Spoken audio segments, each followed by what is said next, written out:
Y José subió de Galilea, de la ciudad de Nazaret a Judea, a la ciudad de David, que se llama Belén, por cuanto era de la casa y familia de David, para ser empadronado, con María su mujer, desposada con él, la cual estaba encinta. Y aconteció que estando ellos allí, se cumplieron los días de su alumbramiento, y dio a luz a su hijo primogénito, y lo envolvió en pañales, y lo acostó en un pesebre, porque no había lugar para ellos en el mesón. Hasta ahí la palabra del Señor. Oramos. Padre, gracias te damos, nos encomendamos en tus manos, esperando, Padre, que tú nos hables en esta hora, que tu palabra nos instruya y que podamos ver, Señor, en esta historia, Padre, lo maravilloso que ha sido con nosotros, en Cristo Jesús. Amén, Padre. Amén. Muy bien, hermanos. Es muy importante meditar en la historia de la Navidad. Yo no voy a tocar lo que dije la semana pasada, ya que ustedes saben de que mencioné varias cosas importantes acerca de la Navidad. Hoy más bien me voy a enfocar en los acontecimientos, en lo que pasó alrededor de la Navidad y lo importante que es el nacimiento de Jesús como hombre. Recuérdense de que Jesús, Dios no puede morir.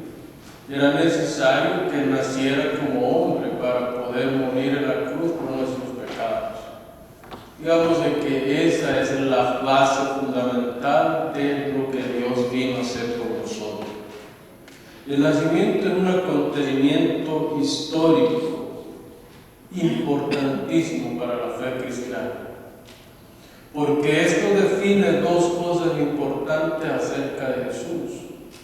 Uno, que era 100% hombre.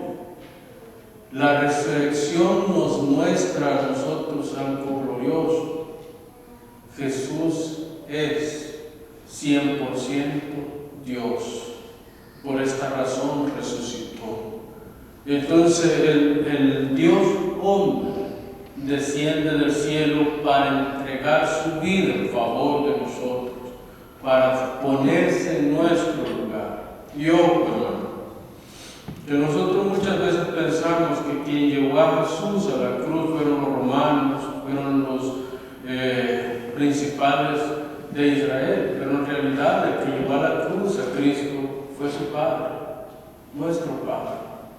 Fue Él el que entregó a su Hijo a vituperio, fue Él el que entregó a su Hijo a la muerte, fue Él el que entregó a su Hijo al desprecio de los hombres, porque lo que nosotros merecíamos, Él lo tomó. Recuérdense que nosotros debemos de ver que Dios es soberano en el tiempo y el espacio. Él controla providencialmente, soberanamente, excelentemente la historia. Es Él el que la controla. Hemos hablado y yo he explicado en otras ocasiones cómo el plan de redención fue elaborado eternamente, pero en la historia, en el tiempo. Por eso es que nosotros encontramos en el primer versículo de la Biblia, en el principio, tiempo, creó Dios materia, espacio, perdón, luego materia, los cielos y la tierra. Tres componentes importantes para que la vida se desarrollara en todo eso. Entonces, Él es soberano sobre el tiempo, la historia, y Él no pasa desapercibido cada aspecto de este tiempo. De hecho, Gálatas 4:4 lo asegura el apóstol Pablo, y él dice: cuando vino el cumplimiento del tiempo, es decir, lo estipulado por el Padre eternamente, en ese momento justo nace el Hijo de Dios. Nosotros como cristianos, como iglesia de Jesucristo, no nos enfocamos en lo que la fecha significa o en lo que la fecha es, sino en lo que significa esta fecha. lo que significa no tenemos un registro histórico del día del nacimiento de Jesús. Y yo creo que ya Dios lo hizo a propósito, así como hizo muchas cosas a propósito cuando revelaba su plan eterno en las Escrituras. Si nosotros tuviéramos el día y la hora del nacimiento de Jesús, estuviéramos adorando ese día, porque nuestro corazón es idólatra por naturaleza. ¿Sí? Pero por eso el Señor no nos dejó el día ni la hora del nacimiento del Señor registrado en la Biblia. Y no nos dice, ni siquiera infiere cuándo pudo haber sido. Pero sí nos enseña algo muy importante. Dios se hizo hombre ese día. Y en eso debemos de enfocarnos. Sí, estoy de acuerdo que la Navidad ha sido algo más mercantil que otra cosa en los últimos años. Estoy de acuerdo de que a veces nos perdemos en el laberinto de las ideas que otras personas desarrollan. Estoy de acuerdo con todo eso.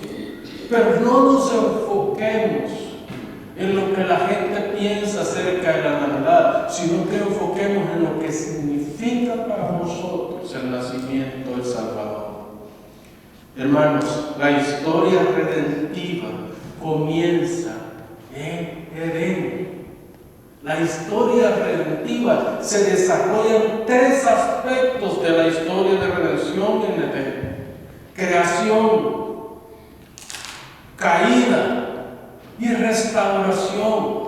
Estos tres principios del plan de redención eternamente elaborado por el Padre se desarrollan en Edén. Dios creó todas las cosas, pero también Adán cayó de la gracia de Dios en Edén. Y Dios tuvo que redimir a Adán de su pecado. Tuvo que traerlo a la restauración de su pecado. Y desde Edén hasta la glorificación estaremos siguiendo esta restauración. Porque el último aspecto del plan de redención es la glorificación. Y esa no se dará hasta el día de Jesucristo. Es entonces que recibiremos un cuerpo glorificado para entrar al reino de los cielos. Mi talón de Aquiles es la gripe. Yo sufro de 2 gripes en el año. Una cuando sale el invierno y otra cuando entra el invierno. Ese es mi talón de Aquiles. Toda la vida ha sido, desde niño. Los bronquios se me inflaman, me da fiebre, estoy un par de semanas enfermo y ya. Pero en el día de la glorificación, mi cuerpo será restaurado al estado original como Dios planeó. Entonces, por eso nosotros debemos de esperar con ansias ese día, esa gloria que vamos a tener en Dios. Ahora quiero decirle algo: la Navidad ha perdido su sentido, ha perdido la idea original por lo que debe de ser reconocido por el cristianismo. La Navidad es el nacimiento de Cristo. Un profesor hizo un experimento con sus alumnos y los hizo trabajar en conceptos y les lanzó palabras. Ellos tenían que escribir lo primero, en un examen, lo primero que se les venía a la mente con las palabras.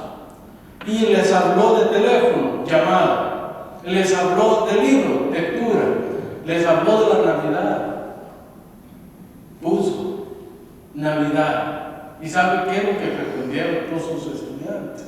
Miren lo que respondieron: cena, cohetes, fiesta, baile, licor, regalos, árbol y luces. Seamos honestos, hermano. ¿Esa es la Navidad? ¿Eso es lo que significa la Navidad? No, para nada. Este profesor se dio cuenta que ninguno mencionó a Jesucristo. Ninguno de sus estudiantes. Y no estamos hablando de una escuela secular. Estamos hablando de una escuela cristiana. Y se supone que en la escuela cristiana se enseñan raíces cristianas. Se enseñan principios cristianos. La Navidad no es un evento para que nosotros nos sintamos acobijados, llenos de amor. La Navidad debemos de recordarla a nosotros como el evento histórico de suma importancia. Porque si Dios no se hubiera hecho hombre, nosotros estuviéramos perdidos en nuestros delitos y pecados. Estuviéramos muertos, sin esperanza, sin salud, sin nada. Estuviéramos. Pero la Navidad, el verdadero significado de la Navidad históricamente, es que Dios se hizo hombre cuando ningún hombre tenía la capacidad para salvar al hombre. Dios descendió del cielo. ¿Se da cuenta? Cena, cohetes, fiesta, baile, licor, regalos, árbol y luces. Se van a dar los puestos. Qué mal estamos como sociedad, hermanos. Qué mal estamos como sociedad. Yo tengo la sospecha de que mucha gente está esperando que la Navidad llegue por el aguinaldo. ¿Sí? Porque en ese mes me dan mi bono, en ese mes yo tengo algo para celebrar. O por estar en familia, todo el año no nos hemos visto, pues entonces la Navidad no vamos a ver. No es malo eso, pero eso no es la Navidad. Eso no es. Entonces, hermanos, cuando nace un hijo, se alegra toda la familia, ¿verdad? Los padres, los abuelos, todos se alegran al saber de que un nuevo miembro de la familia ha nacido. Cuando nació Jesús en Belén de Judea, se conmocionó el universo entero. Así como se conmocionó el universo entero cuando Jesús muere, así también el universo entero se conmociona cuando el niño nace. ¿Se dan cuenta? Una estrella, la que han reconocido como la estrella de David, alumbró más de lo normal y guió a 3 reyes hasta el niño. Se posó esa estrella. Estamos hablando de los astros, que según nuestro entendimiento, no soy astrólogo, ni mucho menos me considero experto en la materia, pero según mi entendimiento, no debería de haber sucedido eso de forma natural. ¿Sí? Pero esa estrella guió a esos magos hasta donde estaba el niño, los llevó hasta donde estaba el niño. Pero si ustedes ven las huestes espirituales, como lo vimos la semana pasada, las huestes espirituales descendieron del cielo y decían: gloria a Dios en las alturas y paz en la tierra a los hombres de buena voluntad.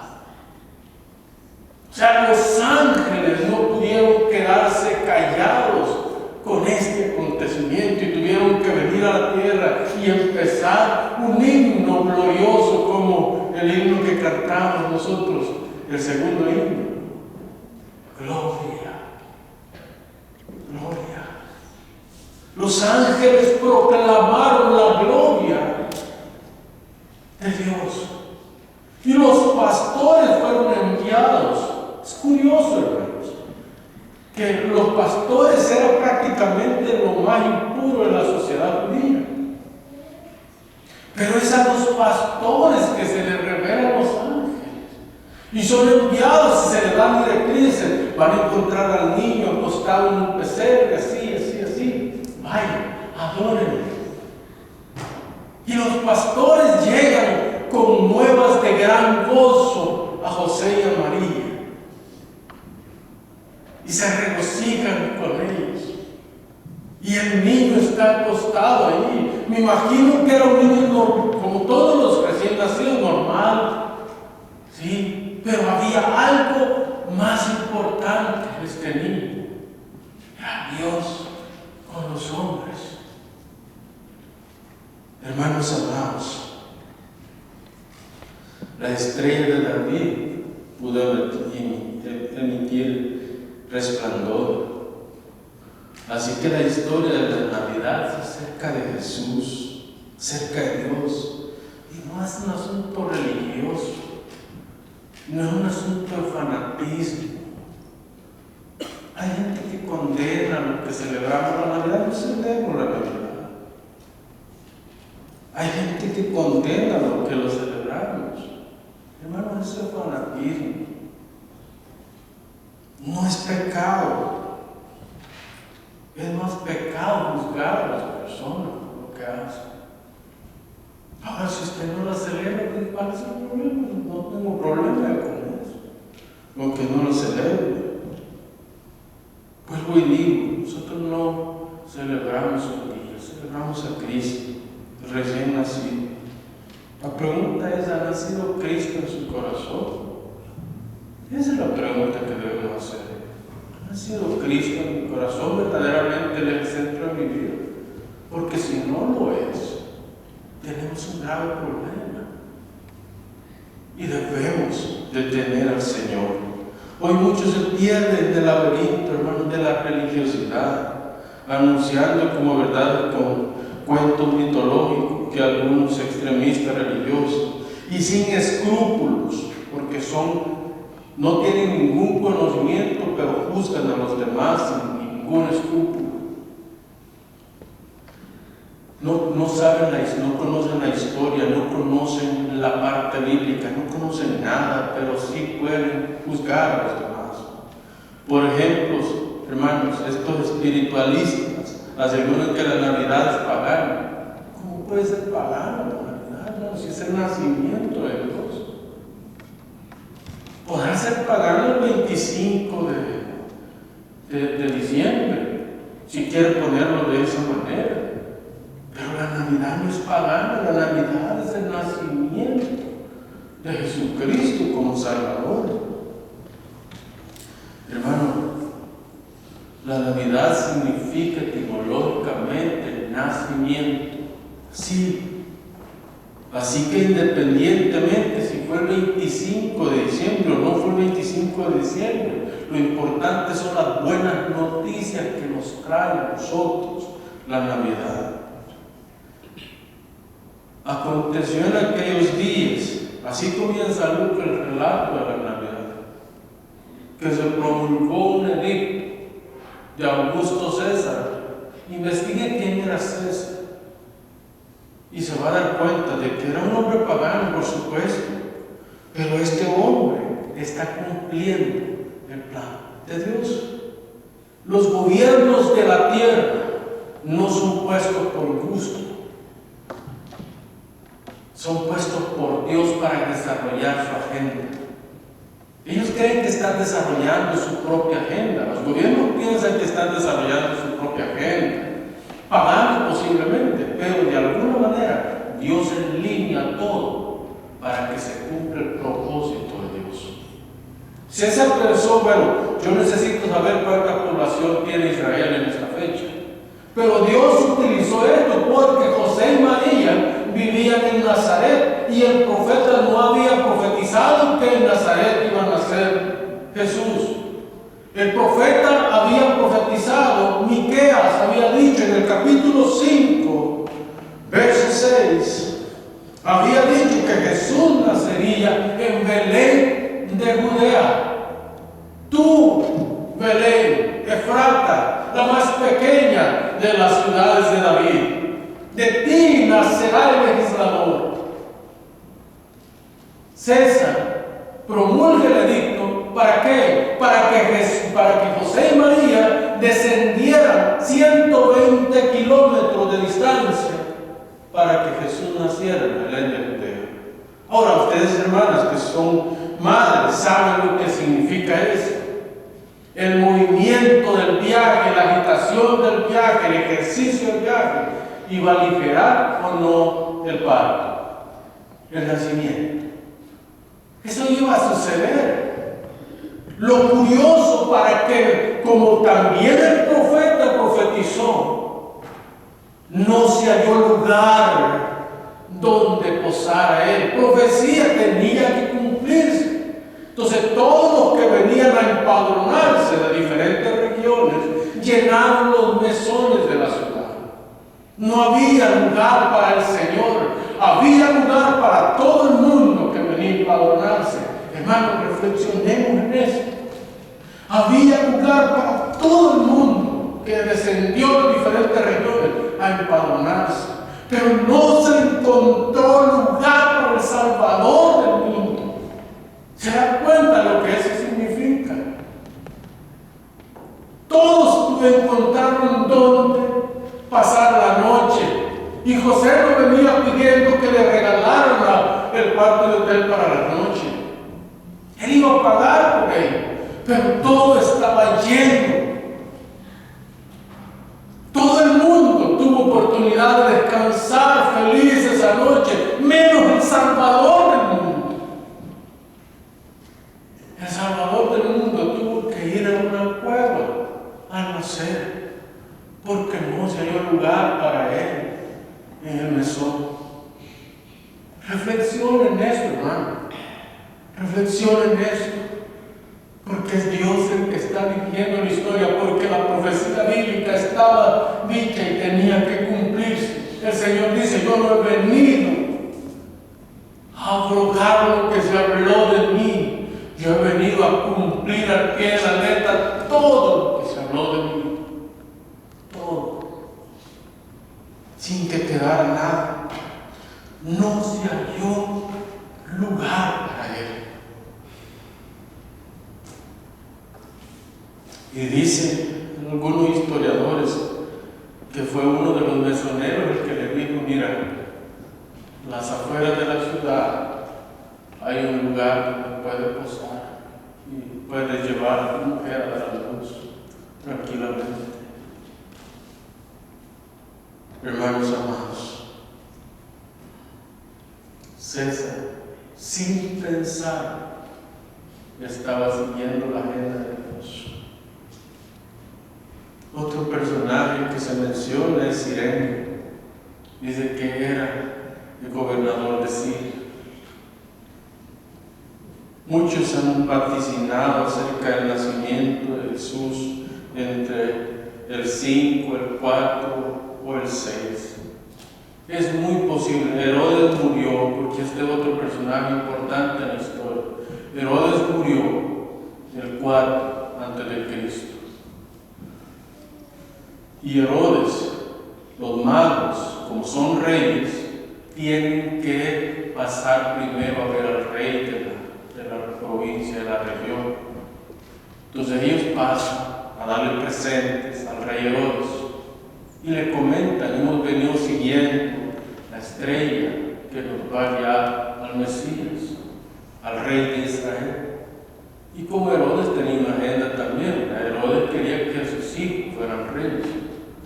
Entonces le dice: vayan, adoren, y regresan a decirle dónde está para ir yo también a adorar. Herodes, lo que pensaba en su corazón: yo voy y mato a ese niño y se acabó lo del rey. Los magos llegan, adoran al niño, y no me voy a enfocar en lo presente que llevaron, pero adoran al niño. Y luego, mientras duermen, un ángel se les aparece y les dice: miren, no regresen a Herodes, tomen otro camino. Y se fueron de la región por otro camino. Entonces Herodes, al sentirse burlado, aproximadamente 2 años después del nacimiento, al sentirse burlado por los magos, por los reyes magos, manda a asesinar los niños de 2 años abajo. Todos los niños de la ciudad de Belén, de 2 años, menores de 2 años, fueron asesinados por Herodes. Algunos historiadores piensan que esa locura llevó a Herodes a la completa locura y terminó muriendo Herodes. No hay evidencia clara que eso haya pasado, pero sí hay evidencia de que Herodes fue el que ordenó el asesinato de los niños de la ciudad de Belén. Sin darse cuenta, el ángel también había visitado a José y le dijo: sal de aquí porque el niño peligra. Llévalo a Egipto para que se cumpliera otra profecía. De Egipto llamé a mi ungido, decía el salmista. De Egipto llamé a mi ungido. Entonces José le dice: ya los que procuraban la muerte del niño no existen. Vete, pero ve a Nazaret. ¿Por qué a Nazaret? Porque también era parte de la profecía bíblica. Nazaret era una aldea insignificante del tiempo de Jesús. Hay quien cree que no existía ni siquiera en el mapa de Israel en esta fecha, porque era demasiado chica, demasiado pequeña. Lo más grande que tenía Nazaret es que tenía una sinagoga y muy poca población. Capernaum, que era parte de la región, era como la capital de Galilea. Ahí sí había mucha más población y estaba mucho mejor. ¿Se dan cuenta? Es de los galileos. Hay que entender la geografía israelí para entender qué es lo que está pasando aquí. Dios siguiendo paso a paso el hilo histórico para que funcione bien lo que Él está desarrollando. Porque estos hombres que Jesús después llamó, ya siendo un adulto, todos eran galileos. Todos eran galileos. Y para entender qué pasaba con los galileos era gente impura para los judíos. ¿Por qué? Porque era una mezcla de raza. Allá por el año 700 y fracción, Asiria conquista Samaria, la capital de las 10 tribus del norte. Entre estos estaban Capernaum, Galilea, y todos habían sido conquistados y llevó cautivo a muchos de los judíos. De hecho, las 10 tribus del norte casi desaparecieron. No tenemos mucho registro de las 10 tribus del norte. Entonces él trajo gente de afuera para plantarnos en este lugar, y estos se mezclaron con los judíos que habían quedado.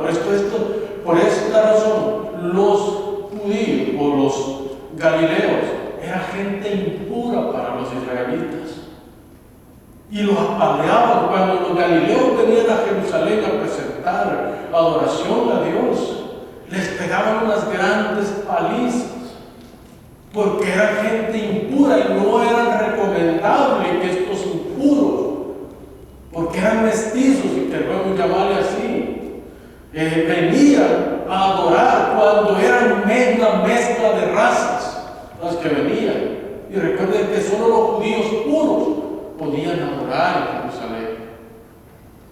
Ahora piense usted, Jesús vino a romper todos los moldes religiosos sabidos y por haber, porque Él trae las buenas noticias de salvación, un evangelio puro, un evangelio libre de religión, un evangelio separado de las ideas filosóficas humanas, un evangelio que está basado en el plan de redención, donde Dios lo va desarrollando paso a paso.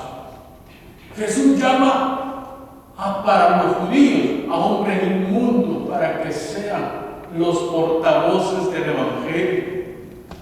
Pedro era galileo, su hermano Andrés era galileo, todos en su mayoría eran galileos. Y las guerrillas más fuertes que se levantaron en Israel, como los macabeos y los asmoneos, todos ellos también eran de la parte norte de Israel. Entonces, si se dan cuenta, Dios es el Señor de la historia. Nosotros no somos dueños de lo que pasa con nosotros. Es Dios el que va dirigiendo paso a paso. A veces me desanimo al ver que la iglesia no crece, pero al mismo tiempo pienso que esta es la obra de Dios. No es mi obra ni la obra de ustedes, esta es la obra de Dios, y Dios la va a crecer cuando tenga que crecer. Mi trabajo es predicar el evangelio, anunciar la buena nueva, y Dios hará lo que tiene que hacer. Ahora, eso no nos exime a nosotros de hacer nuestro trabajo. Tenemos que hacer nuestro trabajo, pero también tenemos que confiar en Dios. Hermanos,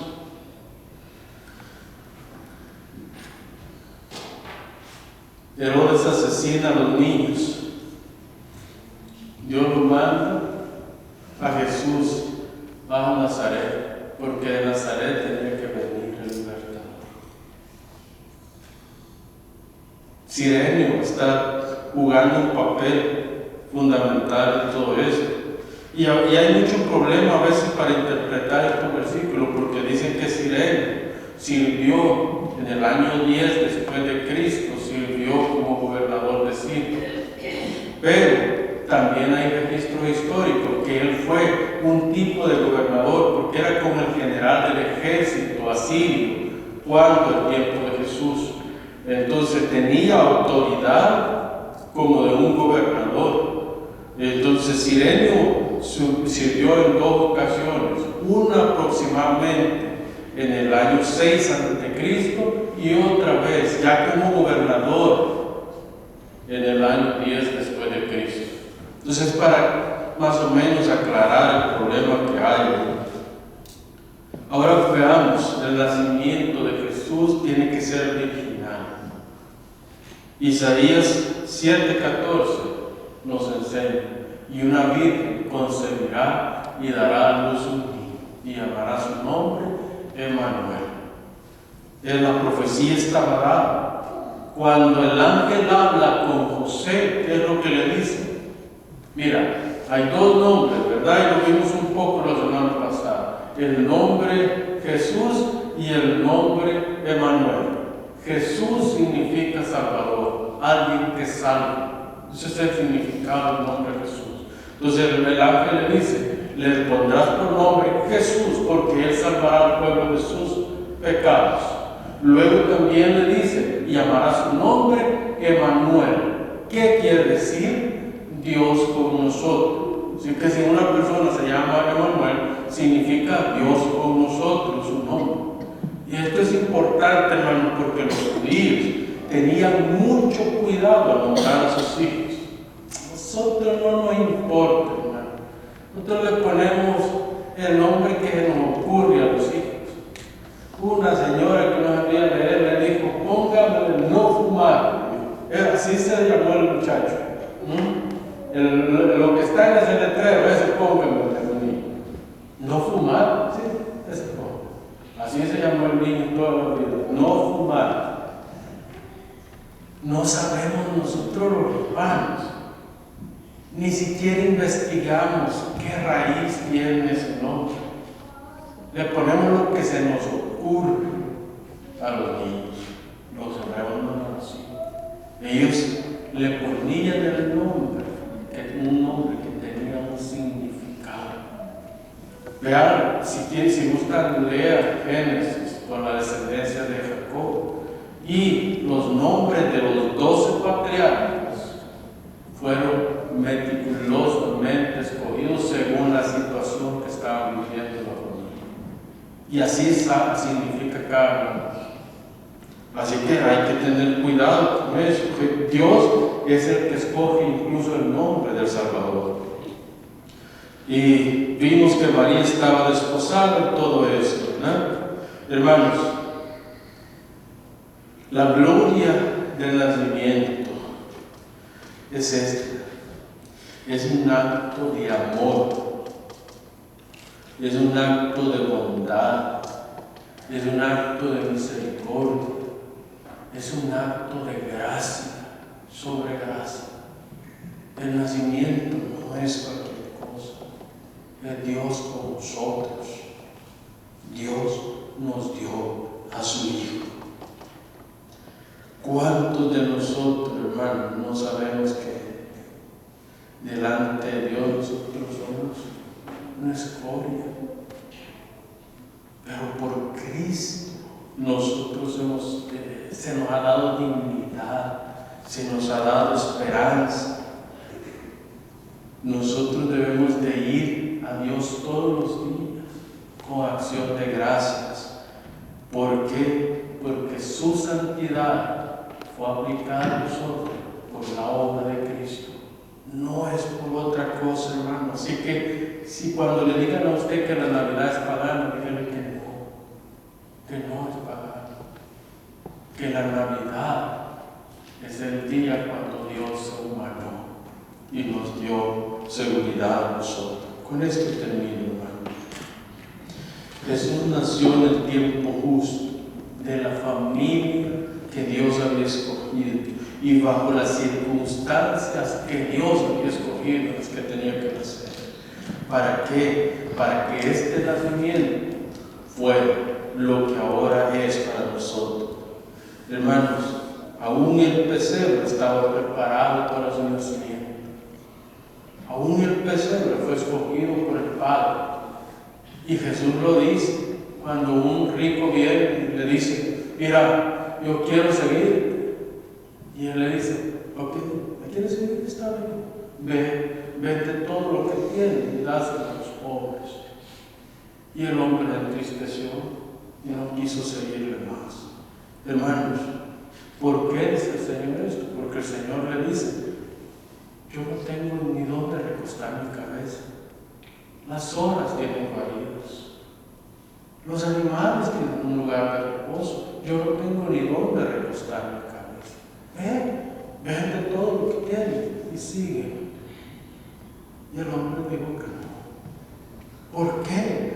Porque nadie, ninguno de nosotros está capacitado para dejarlo todo por Cristo. Eso es algo que nos da el Señor. Así que Jesús nació bajo las condiciones, nació de la familia correcta y bajo el gobierno correcto, porque los romanos eran bárbaros. Ellos mataban sin misericordia a nadie.